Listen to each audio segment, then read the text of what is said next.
Y was everyone happy, सभी लोग खुश क्यों थे। वॉज चैंग हैप्पी टू, क्या चैंग भी हैप्पी था, खुश था। Chang was now passing through the market place, Chang अब बाजार से होकर पासिंग गुजर रहा था। Near row neat rows of stall were selling all types of goods, goods means होता है सामग्री या सामान। दुकानों की स्वच्छ कतार, नीट रोज स्वच्छ कतार, सभी प्रकार की उसमें सामान बिक रही थी। The bronze utensil, utensils means होता है बर्तन, कांसे के बर्तन, आयरन टूल्स लोहे के औजार, सिल्क ड्रेसेस सिल्क कपड़े, कलरफुल पेपर्स पेपर टॉयज और रंग बिरंगे कागज़ के खिलौने। राइटिंग पेपर लिखने वाला पेपर, वुडन टॉयज लकड़ी के बने हुए खिलौने। सो मैनी थिंग्स अट्रैक्टेड हिम, बहुत सारी चीज़ों से वो आकर्षित हुआ। The sound of music made him stop, the sound of music संगीत के ध्वनि से वह मेड हिम स्टॉप, वह रुक गया, उसने ध्वनि ने उसे रोक दिया। Chang's mind began to wonder, wonder means होता है घूमना चकराना। अब जो है चैंग का जो मस्तिष्क था घूमने लगा। So many wonderful things were happening, बहुत सारी अच्छी अच्छी चीज़ें वहाँ हो रही थी, इसलिए उसका दिमाग अब चकराने लगा।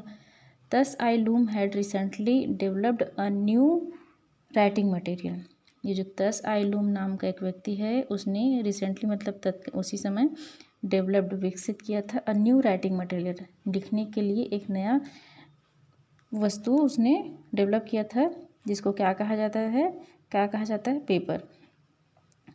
Using wood pulp, pulp means होता है गुदा, एंड रैक्स, रैक्स मीन्स होता है पुराने कपड़े।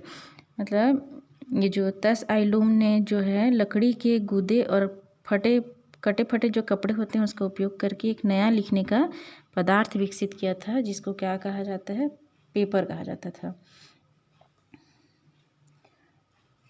There were so many things Chang wanted to learn, अच्छा जो पेपर का आविष्कार हुआ था, it would be much cheaper than writing on silk, उसके पहले सिल्क में लिखा जाता था, जो कि सिल्क तो बहुत महंगा मिलता है, तो इसीलिए बता रहा है कि it would be much cheaper writing on silk, silk पर लिखने से, रेशम के सिल्कों को रेशम कहते हैं, रेशम पर लिखने से कागज़ पर लिखना काफ़ी सस्ता था, किफ़ायती था।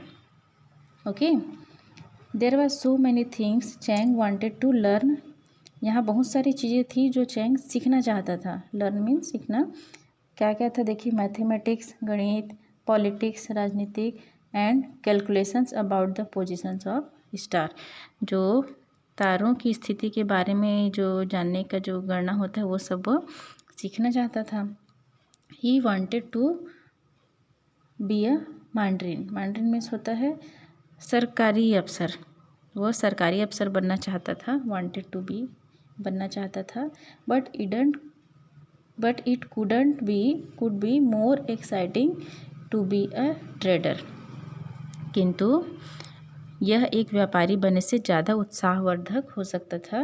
To travel along the silk road to Bactria, जो कि वो ज़्यादा एक्साइटिंग हो सकता था ट्रेडर बनना, क्योंकि वो रेशमी सड़क से पार बैक्ट्रिया तक यात्रा या एक दिन पर्सिया, मतलब अलग अलग स्थान में उसको घूमने का मौका मिलता है, इसलिए वो सरकारी अफसर बनने से ज़्यादा अच्छा इसको सोच रहा है। और even sail in a ship to foreign lands, ship means होता है जहाज़, या जहाज़ से तैरकर विदेश तक जाना, ये ज़्यादा एक्साइटिंग हो सकता है, ऐसा करके वो सोच रहे हैं। What do we see when we pass through the market place, हमने क्या देखा जब हम मार्केट जो बाज़ार वाले स्थान से गुजर रहे थे तब हमने क्या क्या देखा, आप लोग बताइएगा ये सब। There were so many shows going on in the market place, market place में बाज़ार में बहुत सारे कार्यक्रम चल रहे थे। ऊपर देखिए आप सभी चित्र में, देयर वर जगलर्स, जगलर्स देखिए जिसको मदारी कहा जाता है, जादू दिखाता है। एक्रोबेट्स, रेसलर भी था, है ना, वेट लिफ्टर भी था उस बाज़ार में, डांसर्स थे, म्यूजिशियन थे, संगीतकार थे। The whole place was buzzing with activity, और ये जो पूरा स्थान था, मार्केट था, एक्टिविटी से, ये सब जो एक्टिविटी के कारण साउंड आ रहा था, बजिंग मतलब भिंग भिंग की आवाज़ आ रही थी पूरे मार्केट में। चैंग स्टूड देयर, चैंग वहाँ खड़ा हुआ, and watch the wonderful site, और ये खूबसूरत दृश्य को देख रहा था। साइट में दृश्य। He felt a surge of pride and happiness, वह गर्व और खुशी की लहर को अनुभव कर रहा था कि he was a part of this wonderful great civilisation, कि वह इस महान खूबसूरत सभ्यता का अंग था, हिस्सा था। उसे ये सब देखने का, महसूस करने का मौका मिला, इसके लिए वह बहुत ही खुशी का अनुभव कर रहा था। तो बच्चों, मिलते हैं अगले वीडियो में, तब